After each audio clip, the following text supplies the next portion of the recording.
Good morning, everyone.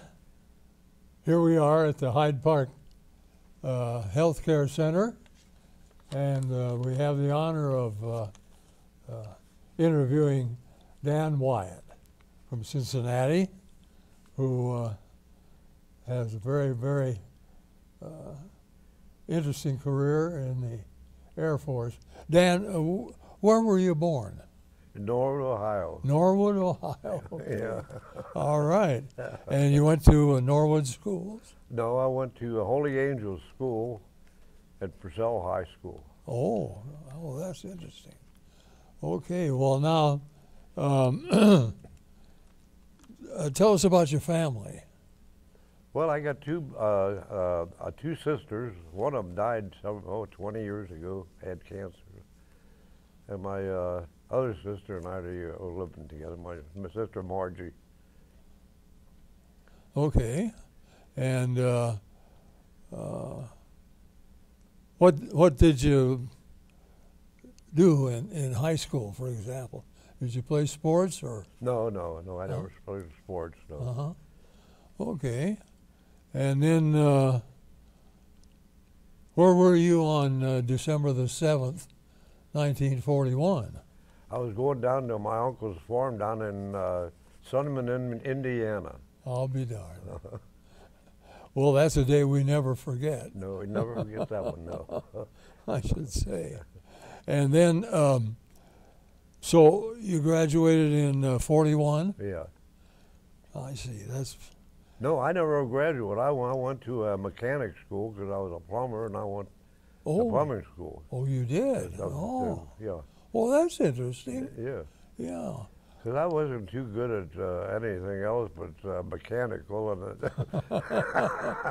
them books didn't work with me too good. Well, that's good. And that's probably the reason I wanted to go into the Navy. They told me I had a crooked rib, but I know the reason they wanted me to go in the Air Force and be an engineer was because of my background of mechanics. Sure. Yeah, that's what I could do. I don't have any crooked ribs.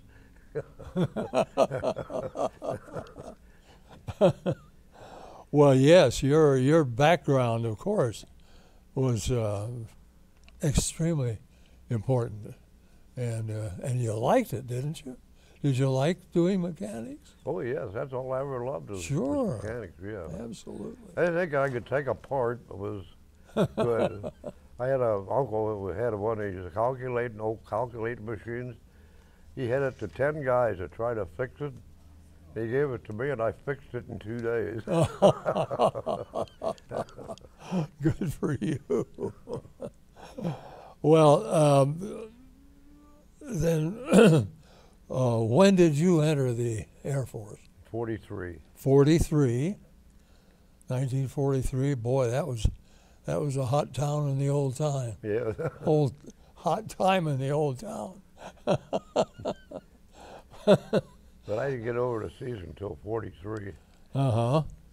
Now, where did you get your first training? Down in Shepherd Field, Texas. Shepherd That's Field? where I got my basic, and then I went to AM school down at Shepherd Field. Okay. And then from there we went to Barksdale Field, Louisiana to get our crews together and gunnery school. I see. Okay.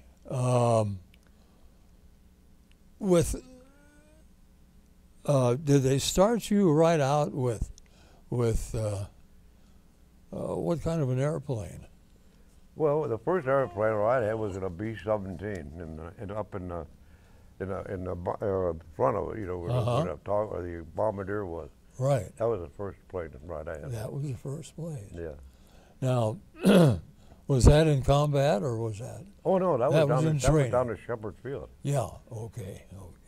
Then we went to Barksdale Field, and then we started flying the B-26, and they had a bunch of Frenchmen down there, and we're just learning. And we had about 20 planes on this runway, and they started out. See, I mean, they you kick on a plane. You can kick the rudder a little bit, and to steer it, you know. Well, they on a B-26, that's one thing you never ever did. So they're starting to take off. He hits the brake to straighten it up. He took about 4 of our planes right out. Oh my They were God. big, you never saw a fire in your life like that. Oh my gosh. Goodness sake. You weren't injured, were you? No, there was nobody in the plane. Oh, nobody. No, these were Frenchmen doing their basics. See? Oh, I see. Yeah. Yeah, they didn't know how to fly that thing. Well, a lot of them, my pilot and co-pilot flew 2 missions, but Gardello was my pilot. He couldn't keep it up in the formation. You go 3, 1, 2, 3, and you gotta kind of get those wings close because those targets are not very far apart. Like a little bridge, about that. But where I was out about that long. And we'd hit them pretty good, right in the middle of them. We hit a train one time, and you had seen it blowed the boiler up. You never saw a cloud come up out of that Wow. thing. I mean, that's superheated water. Oh yeah. Everybody thinks it works on steam, but it works on superheated water. When it's under pressure, it won't steam. As soon as you relieve the pressure on it, boom, it's just like a bomb. Wow. And those things were blowing up like crazy down there in that marshalling yard. Where did you depart the States from to go to? New York. From New York? Yeah, I passed the Statue of Liberty, and I said, well, so long, I guess this is it. So you went over on Mariposa. the Mariposa. Oh my God. It was a luxury liner. Sure. Yeah. But it sank over there in Le Havre. I mean, in England. Yeah, we started listening. He says, look to your left, it's Ireland. Yeah. And it was listed, but it never did come back, and they found out. When they pulled our stuff out of there, if you ever smelled anything bad, they pulled our stuff out of that hold where we had it, and that water came in, and they were drenched, and they handed it to us. They said, there ain't no way we're going to ever use this stuff, boy. You talk about smell. Down in that bilge, it was terrible. Oh my goodness sake. Yeah, but it sank over there. Huh. Was that, yeah. So where was your base in England? Well, we didn't base in England. You didn't base in I England? I stayed in Stone, England, and had a nice-looking gal in there. Her name was, what the heck was her name? Ivy Bartlett. And so people had a pub. And she'd come out in a taxi cab and drive 50 miles to pick us up and take us to that pub and eat fish and those potatoes that they Fish and chips. And we could get the whiskey. All the other guys were drinking beer out there in the pub. We had it made there for a while. So we stayed there about a month or 2. Yeah. Then we went to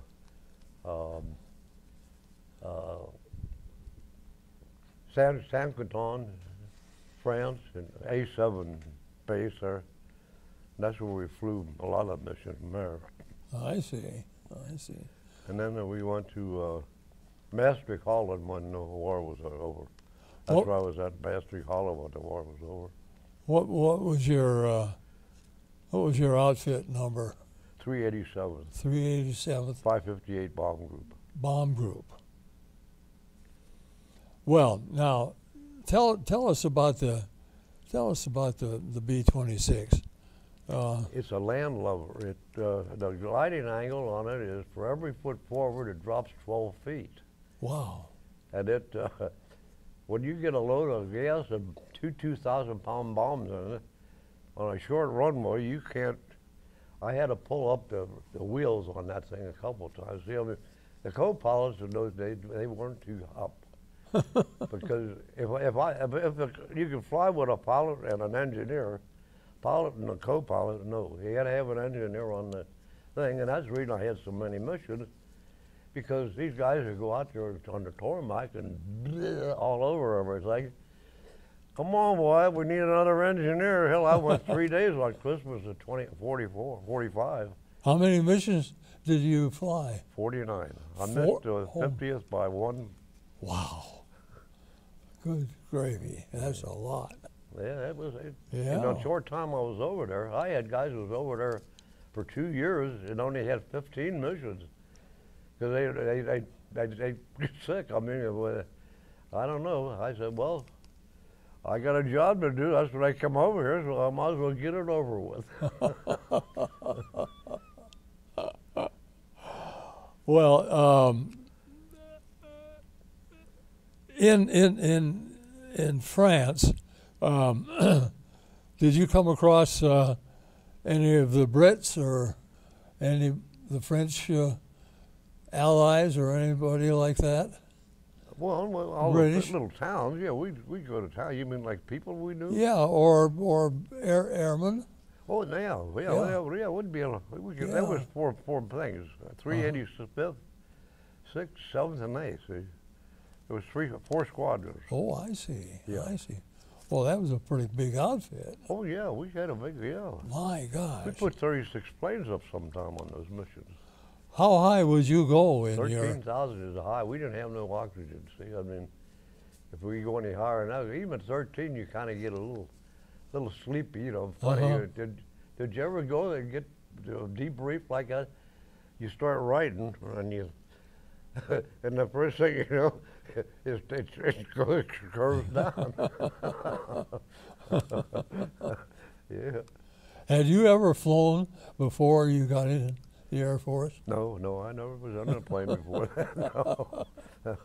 Well, that was a pretty exciting time, Yeah. to say the least. Yeah. And now you got the Distinguished Flying Cross. And did you know that the Distinguished Flying Cross is the 8th most important medal It is? in America? No, I didn't know that. No. Yes, sir.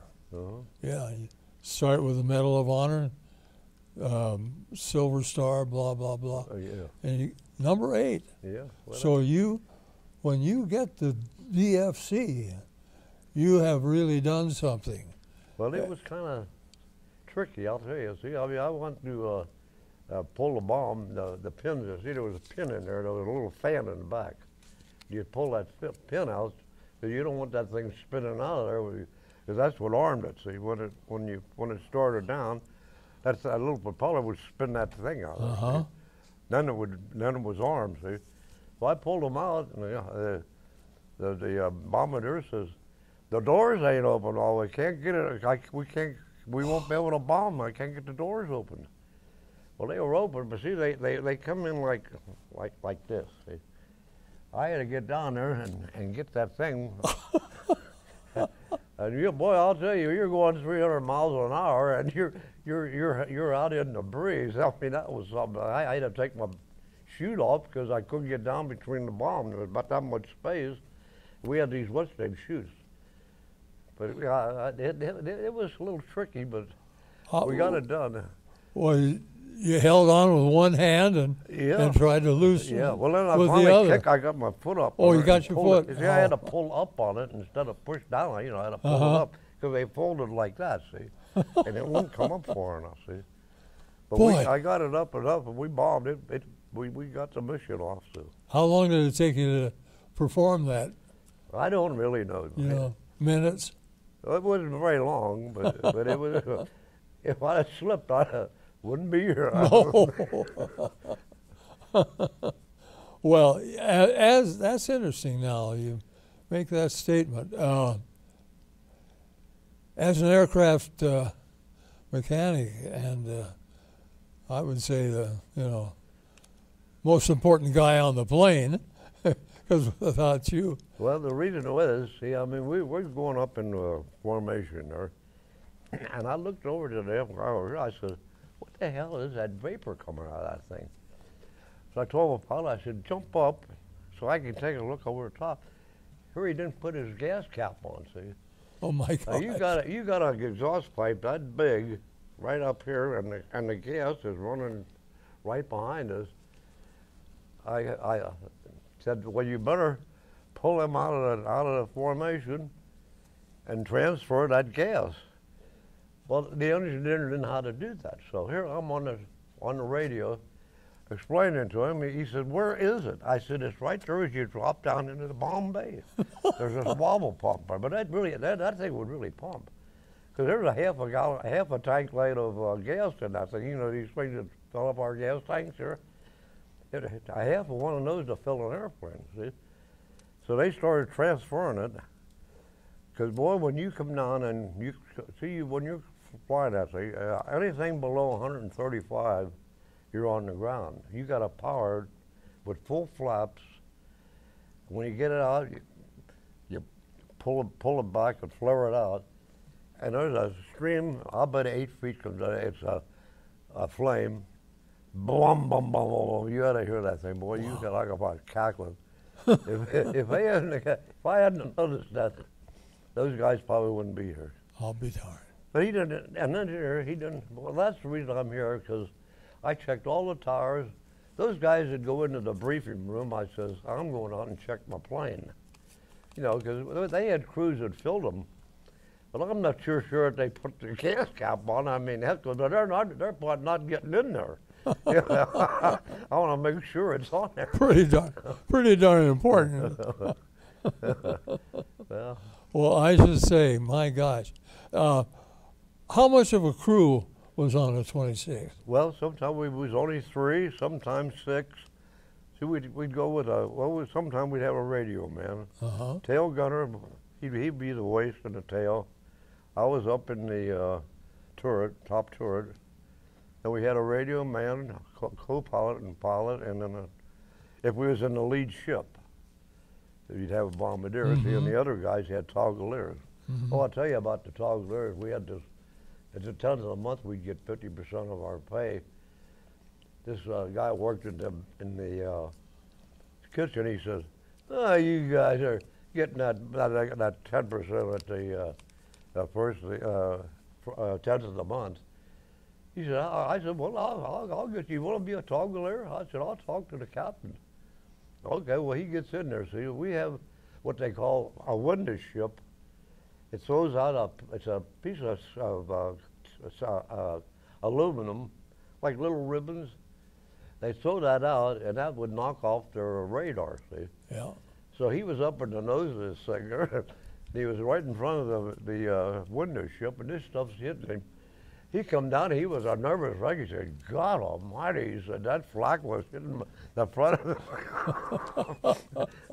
I said, Kafka, that was a little pieces of aluminum. I said, that was a milk run, you know. A lot of times we get milk runs, you know. We didn't get no, because we was pretty fast, you know. We could go 380, see.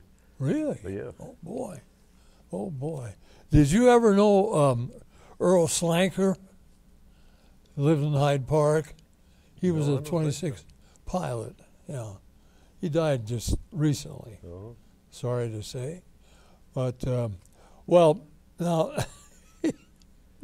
so there you are, hanging on with one hand and trying to pull that thing up with your foot. Yeah, I had to do something. My God. Because who wants to land with 2,000? That'll take a whole city block, one of those things. Oh, gee. There's no way we're going down with them. No way. Well. Yeah, they give it. I was under the Eiffel Tower where I forget what general presented that. Yeah, there was a bunch of medals given out that day. Oh, I'll bet. I'll bet. Well, did you? The sensation of what you were doing to save that airship, were you really nervous? Well, when you're 19, what the heck? You don't get nervous. I mean, it really wasn't that bad, but it had to be done. So. It had to be done. Well, God bless you. That's just amazing, just amazing. Yeah. So then, when you did that, then the bomb bay doors opened. Yeah. Yeah, and you could release the bomb. There's a red light there, see? Like, the co-pilots were, I don't know where the hell I got them, but see, my co-pilot was he was like a,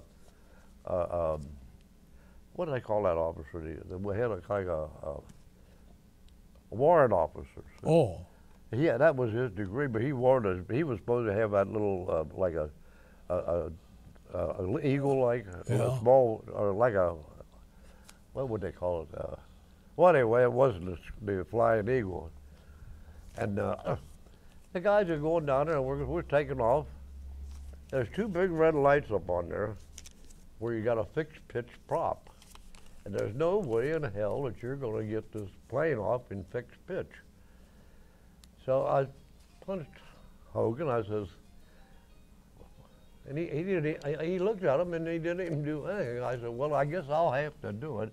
I put them in up on automatic. That's the only way that plane will go off is on automatic. See, those planes, if they start running off, it'll throw the prop right off of it. See, but I had more trouble with my well, I never flew. The reason I hit so many risks is because I flew with everybody. See, I mean, I didn't have a crew. My crew busted up. He went out over to Africa and flew the hump on his P-40, or no, the one like to use is fly out of Lunken, our passenger planes. Oh yeah, yeah.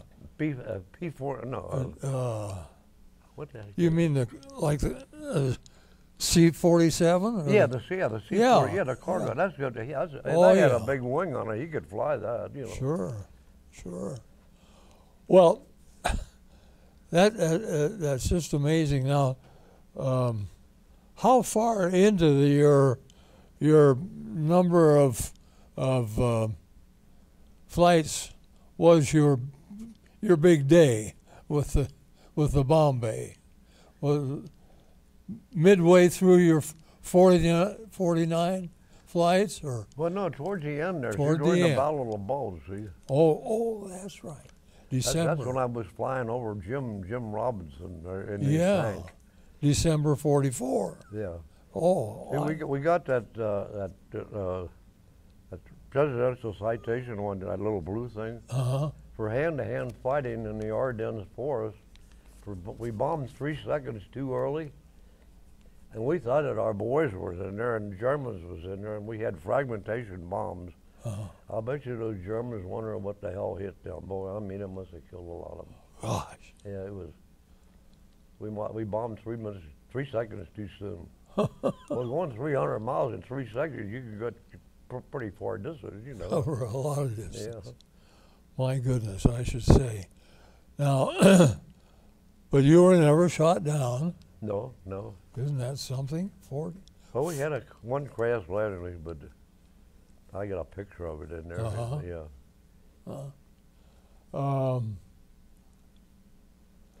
We're talking to Dan Wiot, a real hero, and outstanding. And as I said, you got the Distinguished Flying Cross, which is the 8th most important medal. And Dan, at 19 years of age, as you say, you're having a ball, really, aren't you? Yeah, when you're young, you don't think about it, I guess. I don't know. Were you the youngest on the plane? Please?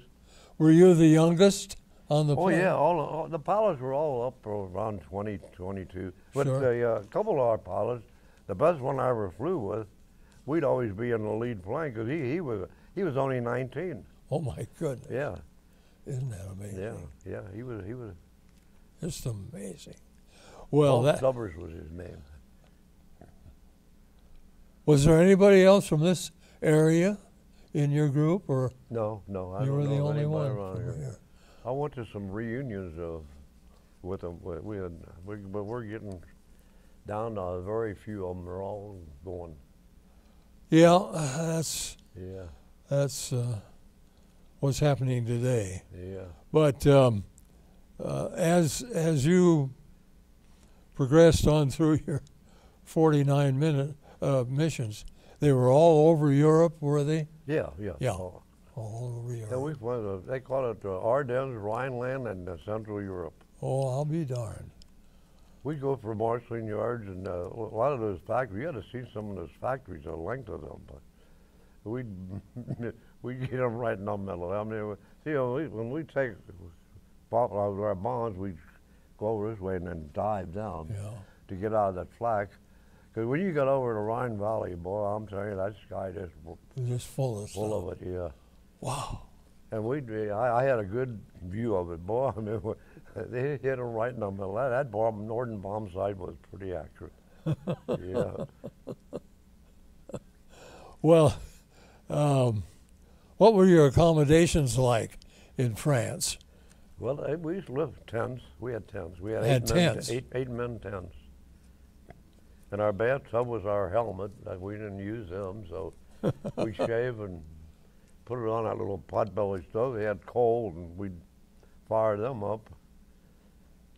So it wasn't that bad. But the officers thought they was going to get camps, but they were in. I'll tell you what. We went from Savannah, Georgia, to New York on a train, and we're riding along in this thing, and we're thinking it will start getting dark, and the guy says, "You guys the officers will have to leave because we got to make up his men's Pullman, you know." They put them in sheep cars in the back. Oh my gosh. And they couldn't get over it. Oh, what a mess. That was a mess. They thought they was going to get the Pullman, but they didn't.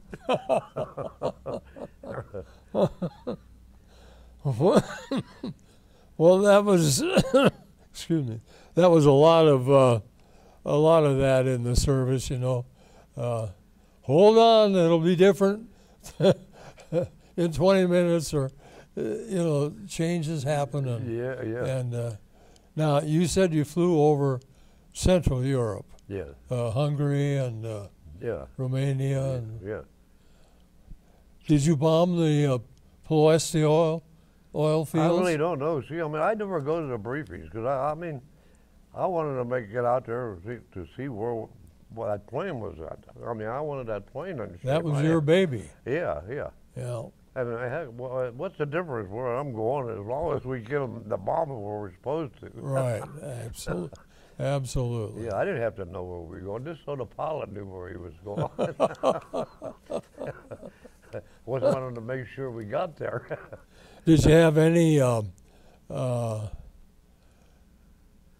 scary landings when you were coming back We had a from a couple of mission? single landings.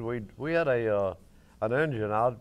One of those casings off of that 50 caliber went through the oil cooler on the engine.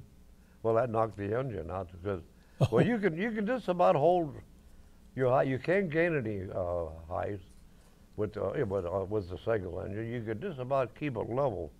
So we made it back. Okay, it didn't. But there's one with that picture I got. That was down at a place down in Carthage, Texas. We thought the tail gunner, he was scared with the engines. It had a bad valve, and it wasn't losing any power. I said, Connery, don't jump. He wanted to jump out. So, well, don't do that. We'll land this thing there, but. The trouble is, we thought we was at a commercial airport. Here we was in one of those things like up at Blue Ash. And we come in, he said, well, we didn't, that Gardella, he didn't even have the altimeter set right. He had it 200 feet off on his, 2,000 feet off on his thing. He said, buzz the tower and then come on in. So we buzzed this little tower down there, and this thing was only half of what we could land on, you know. So I pulled the brake. There was a handle there. You could pull. It had air tanks on it. It would lock those brakes up. And we had two things that deep or that wide, and the nose wheel's about that wide. It was that wide.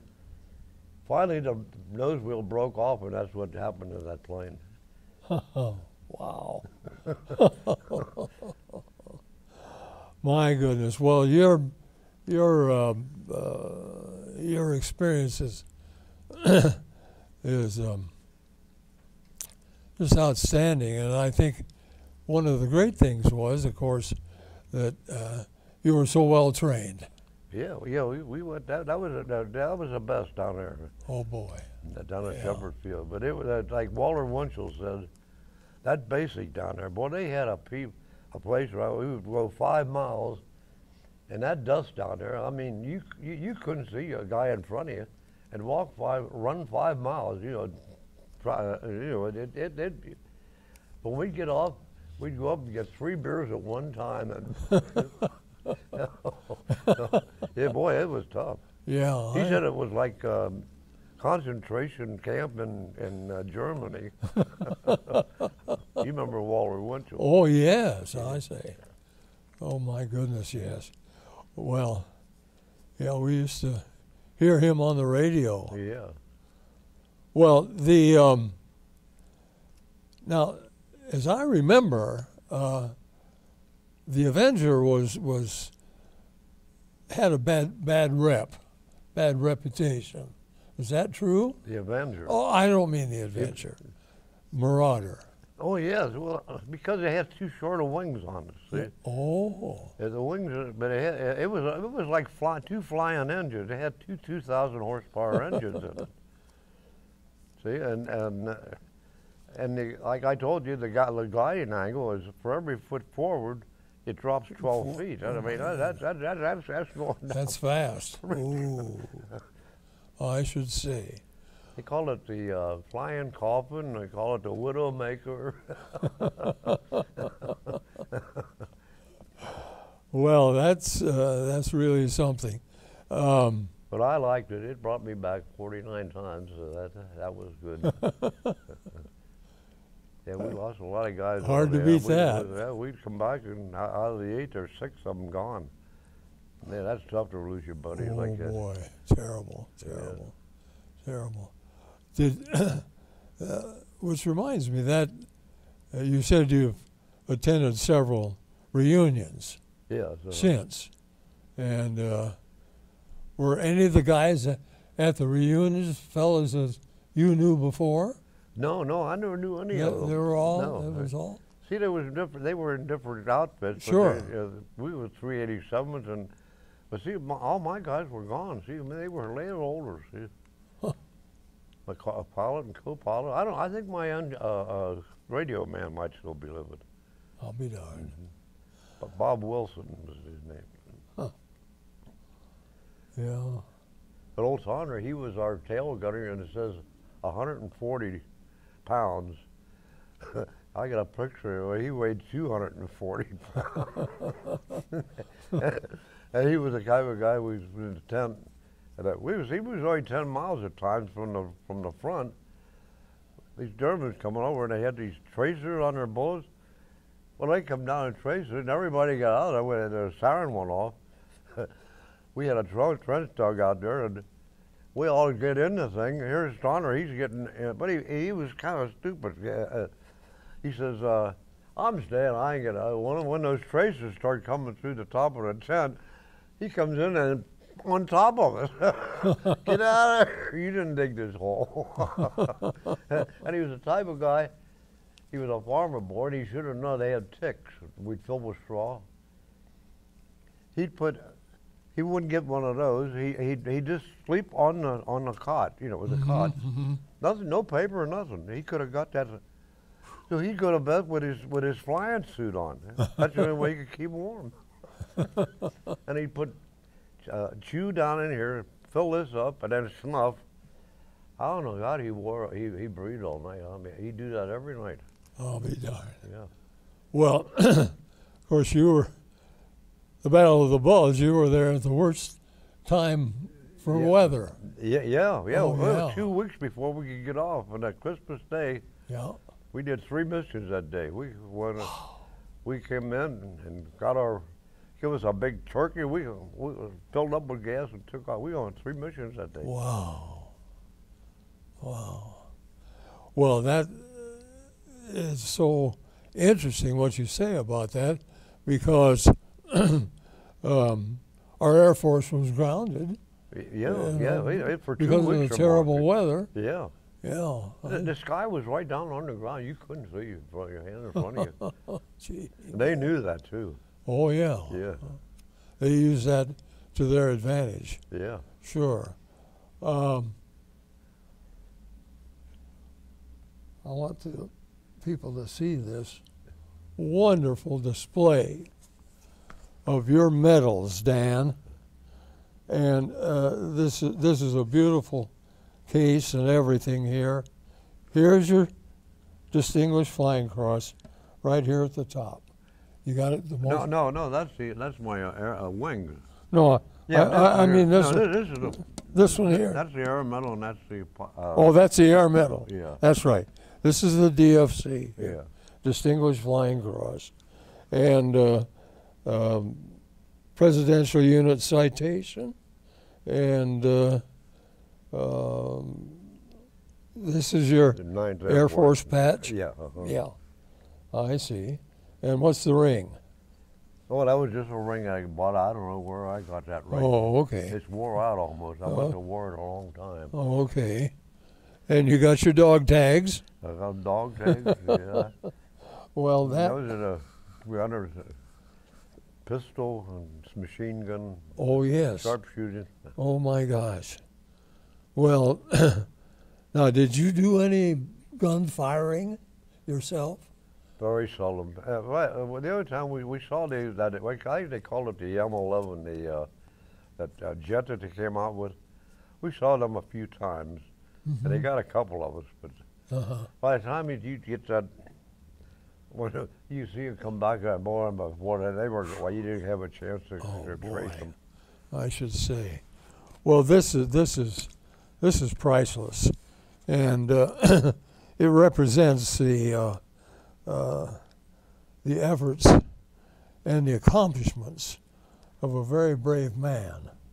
And I think it's just absolutely outstanding what you did, and we're all so very, very proud of you, Dan. Yeah, thank you. And we're glad that you're still with us. Oh, yeah. I hope for a while. Oh, yeah. Yeah. Well, any other funny experiences or any? No, I think that's about it. That's about it. Okay. Yeah.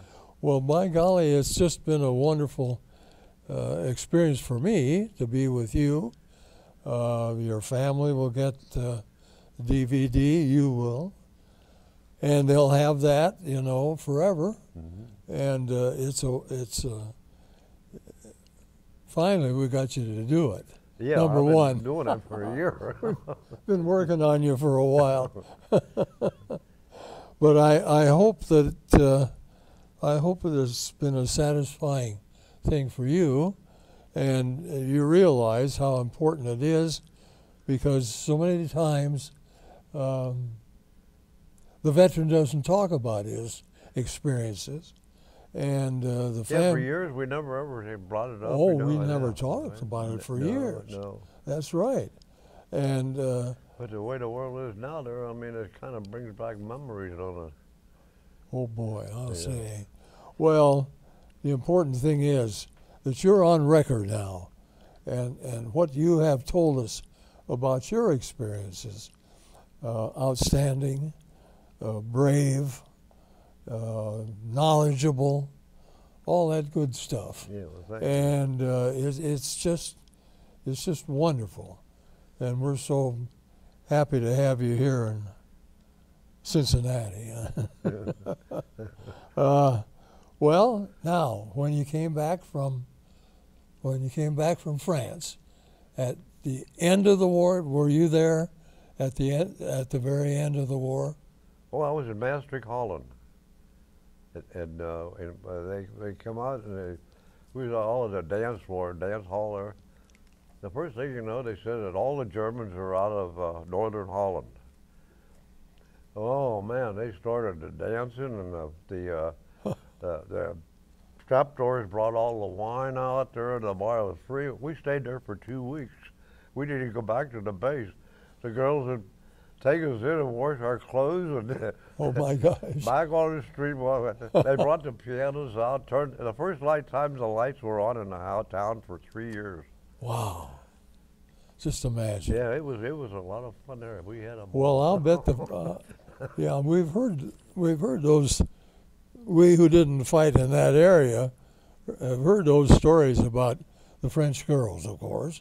Oh, yeah. Very friendly. Oh, gay, probably, Very appreciative. yeah. Oh, yeah. they The were. French people were very supportive, weren't Oh, they? yeah. There's so many English. Oh, yeah.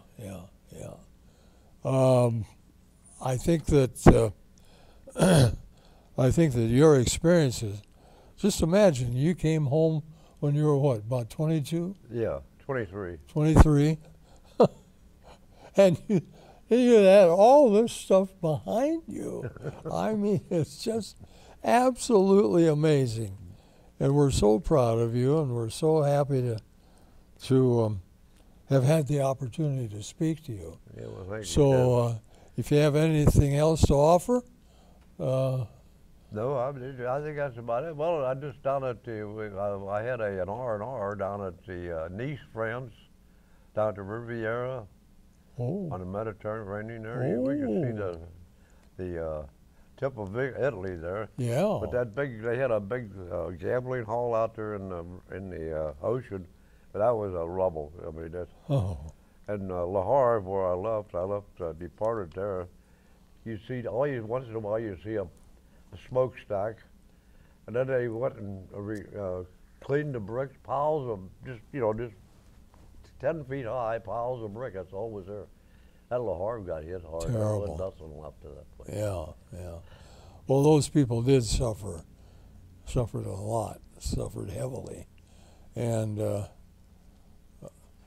have you been back to France since? No. They tell us that those who have gone back, that the French really keep things up nicely in the cemeteries. And Yeah, we had an old fellow over there. He was in the First World War. So he come back and bought a house and everything, and he went back to pick up his bride, and she wouldn't get on the boat. He said, "I'm still here." Yeah, so we'd bring down sea rations to him, and he'd give us eggs and tomatoes and things where he could grow. See, but boy, Canada, that spam, that was good. They loved that. I know. Yeah, we in the Navy liked spam too. Yeah, it wasn't bad, really. No, it wasn't. No. It gets a hard knock, but and a lot of jokes, but it was probably some of the best food we ate. Yeah. I should say. Well, Danny, get on the shingle. right, Yeah. SOS. Yeah.